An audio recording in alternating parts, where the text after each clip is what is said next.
Morning student, स्वागत है आपका मेरी क्लास में। आज हम स्टडी करने जा रहे हैं linear equation in two variable, दो चरों वाले रैखिक समीकरण की एक्सरसाइज नंबर 3.3 जो कि प्रतिस्थापन विधि यानी कि सब्स्टिट्यूशन मेथड पर डिपेंड करती है। ठीक है ना, बेस्ड ऑन सब्स्टिट्यूशन मेथड। ठीक है, प्रतिस्थापन विधि।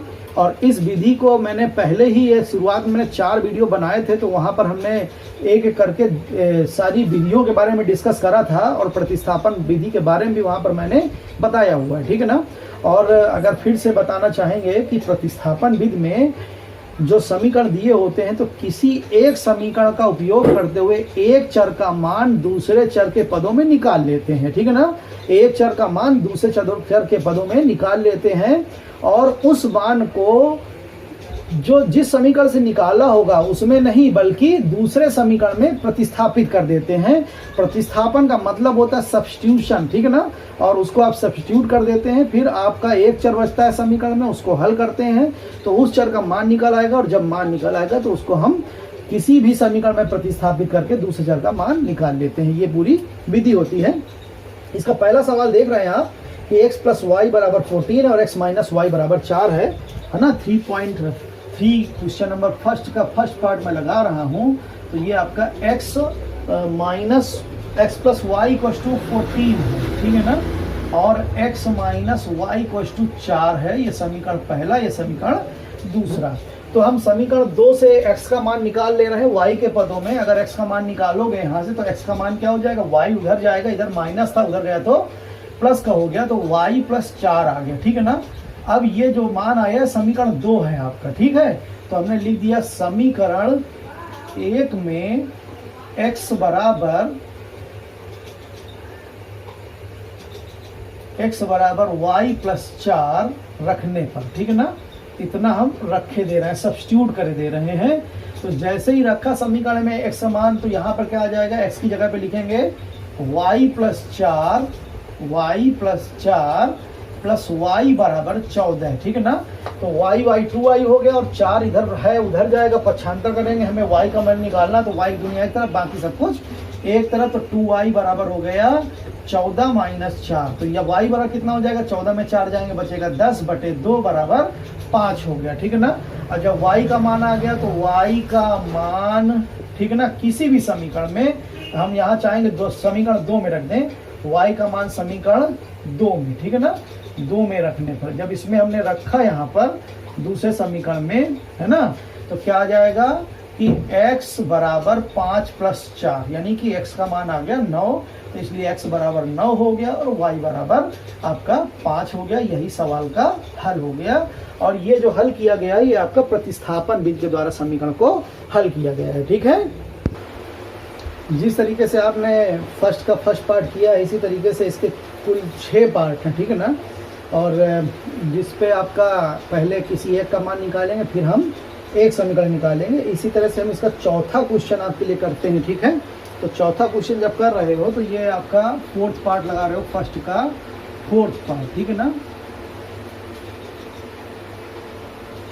तो पहला समीकरण आपका लिखा हुआ है 0.2x + 0.3y, 0.2x + 0.3y = 1.3, है ना। इस तरह से समीकरण है। हम चाहेंगे कि इसको थोड़ा सा अच्छा बना लिया जाए, जो पॉइंट लगे हुए हैं पॉइंट हमारे हट जाएं। ठीक है ना, तो पॉइंट हटाने के लिए आप क्या करेंगे, इसको पॉइंट हटा के बाई 10 लिख सकते हो, इसका पॉइंट हटा के बाई 10 लिख सकते हो, इसका भी पॉइंट हटा के बाई 10, और जो 10 था सब में था तो एक तरीके से कट जाएगा। तो समीकरण बन गया आपका 2x + 3y = 13। पहला समीकरण ये आ गया। ठीक है, अब ऐसे ही दूसरा समीकरण लिखा हुआ 0.4 + 0.5y, 0.4x + 0.5y = 2.3। फिर वही करेंगे, पॉइंट हटाएंगे तो बाई 10 लग जाएगा ये आपका, और ये 10 सबसे कॉमन लेके हट सकता है, तो ये आ गया 4x + 5y = 23। अब क्या करेंगे, यहाँ से x का मान निकाल लेते हैं, समीकरण से ऊपर वाले में डाल देंगे। तो x का मान जब निकालोगे तो 4x बराबर क्या हो जाएगा, 23 - 5y, ये 4 इधर आएगा तो x का मान हो गया 23 - 5y/4। ठीक है ना, अब इस मान को हमने दिया समीकरण 1 में x बराबर 23 - 5y/4 रखने पर इतना हम रखे दे रहे हैं, ठीक है ना। जब इतना आप रखोगे तो यहाँ पर x के स्थान पर लिखा जाएगा, तो ये हो जाएगा 2x की जगह पे लिखिए 23 माइनस 5y/4 और प्लस 3y इक्वल्स टू 13, है ना। 2 से 4 को काट सकते हो और फिर एलसीएम ले लीजिए। 2 से 4 काटोगे 2 आ गया और यहाँ पे हमने एलसीएम ले लिया, तो 2 और 1 का एलसीएम आ गया 2, तो यहाँ पे ये 2 ही काटना, 2 तो ये ऐसे ही आ जाएगा as it is. 23 minus 5y, यहाँ से 1 गुनी 2 तो ये हो गया 6y, है ना। बरा 3 गुनी 6 बराबर 13। अब ये 2 उधर चला जाएगा तो ये हो गया 23 और 6 में से 5 चलेगा तो बचा y बराबर हो गया 26 आपका। 13 दूनी 26, तो y का मान निकालेंगे तो 26 माइनस 23 है ये आपका। 26 माइनस 23 किया तो y का मान हमारा 3 आ गया, ठीक है ना। और जब y का मान 3 आ जाएगा तो हमने लिख दिया कि समीकरण 2 में, ठीक है ना, y बराबर 3 रखने पर, y बराबर 3 रखने पर, जब इसमें आपने 3 रखा यहाँ पर, है ना, तो x बराबर क्या होगा 23 माइनस 5 गुणे 3 और बटे 4। तो 23 5 गुणे 3 करेंगे तो 5 3 15 आ गया, बटे में 4 हो गया। 23 से 15 का बचेगा 8 बटे 4, यानी कुल मिला के 4 आ गया, ठीक है। तो इस तरीके से x बराबर 4 और y बराबर आपका 3, ये आपका एक सोल्यूशन और मैंने बता दिया।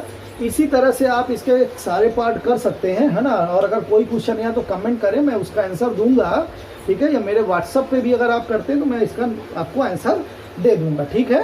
अब चलते हैं नेक्स्ट क्लास के लिए। क्वेश्चन नंबर 2 कह रहा 2x प्लस 3y बराबर 11 और 2x माइनस 4y बराबर माइनस 24 को हल कीजिए और इससे m का वह मान ज्ञात कीजिए जो समीकरण y बराबर mx प्लस 3 को संतुष्ट करता हो, ठीक है।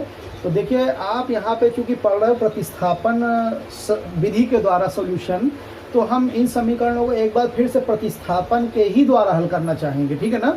लेकिन जब आप ये क्वेश्चन एग्जाम में मिलता है आपको, तो आप फ्री हैं। अगर वहाँ पे कुछ नहीं लिखा हुआ किस मेथड से करें, तो आप बिल्कुल तरीके से फ्री हैं। You can do watt ever the method you want, ठीक है ना। जो आप चाहें उस मेथड से आप क्वेश्चन कर सकते हैं, कोई दिक्कत की बात नहीं होगी। लेकिन फिलहाल चूंकि हम सब्स्टिट्यूशन एक्सरसाइज का पढ़ रहे हैं क्वेश्चन, तो हम इसको सब्स्टिट्यूशन मेथड से ही लगाने की कोशिश करेंगे, ठीक है ना। तो एक बार फिर से उसी तरीके से हमने समीकरण 2 ले लिया और यहाँ से इसका मान निकाला। जब निकालेंगे तो 2x बराबर हो गया 24 माइनस प्लस का हो जाएगा ये आपका 4y, ठीक है ना। 24 प्लस 4y, या x की बात करें तो x का मान कितना हो गया 24 प्लस 4y और बटे में 2 चाहो तो 2 का कामान लेके डिवाइड कर सकते हो, तो x का मान आ गया 12 प्लस 2y, ठीक है ना। बहुत लोग 2 से 24 को काट देंगे, लिख देंगे 12 प्लस 4y, वो गलत हो जाता है। आप जब कामन लेंगे, जब कोई चीज़ कटती है तो पूरे से कामन होना चाहिए तभी काटिए आप, ठीक है ना। अब ये समीकरण 2 आ गया। अब हमने क्या किया, समीकरण 1 में x बराबर 12 प्लस 2y रखने का इतना हमने यहाँ पर रख दिया। जब रखोगे आप, है ना, तो x की जगह जब रखेंगे तो 2 अपने प्लेस पे, x का मान हो गया 12 प्लस 2y बराबर और प्लस का 3y एज इट इज बराबर 11, ठीक है। तो ये आ गया 12 दूनी 24 और ये 2 दूनी 4y और प्लस का आ गया यहाँ से 3y बराबर 11, ठीक है ना। 24 उधर चला जाएगा, 4 3 7y आ गया आपका ये, और 7y का मान 24 में से 11 लेस कर दीजिए आप, है ना। 11 नहीं है मेरे हिसाब से, 11 ही है, सॉरी। अच्छा ये सॉरी, मैंने सेकंड क्वेश्चन गलत कर लिया। सेकंड वाले में यहाँ पे माइनस का 24 है ये आपका, ठीक है ना। ये माइनस का 24 होगा तो माइनस का 12 रहेगा, और जब माइनस का 12 रहेगा तो यहाँ पे ऑब्वियसली ये आपका 12 दूनी 24 माइनस का आएगा, उधर जाओगे तो ये हो जाएगा 35, है ना। 24 और 11 35, तो y का मान आ गया 7 पना 35। अब y का मान जो है हमने क्या किया, y का मान समीकरण 2 में रखने पर, जब इसको हमने 2 में यहाँ पर रखा, ठीक है ना, तो 2 में रख रहे हैं यहाँ पे, ठीक है, इस जगह पर, तो क्या हो जाएगा x बराबर माइनस का 12 प्लस 2 गुणे 5, यानी x बराबर आ जाएगा माइनस का 2, ठीक है ना।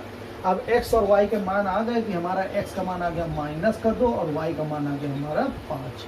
अब जब x और y के मान आ गए तो हम चाहेंगे कि यहाँ पर, है ना, अब चूंकि ये समीकरण आपको दे रखा हुआ है, फिर से आगे देखिएगा चूंकि y बराबर आपको लिखा है mx प्लस 3 और हमारे पास y और x का मान है यहाँ पर, तो y की जगह हमने 5 लिख दिया, m की जगह m लिखा, x की वैल्यू लिख दी हमने यहाँ से माइनस का 2 और ये 3 अपने प्लेस पे, ये 3 इधर आ जाएगा तो ये 2 बचेगा, तो माइनस का 2m बराबर 2 हो जाएगा, तो यहाँ से m का मान निकालेंगे तो 2 बटे माइनस का 2 बराबर माइनस का 1 आ गया। ठीक है ना, इस तरीके से ये इसका हल हो गया कि x और y दोनों के हमने मान निकालिए। दैट्स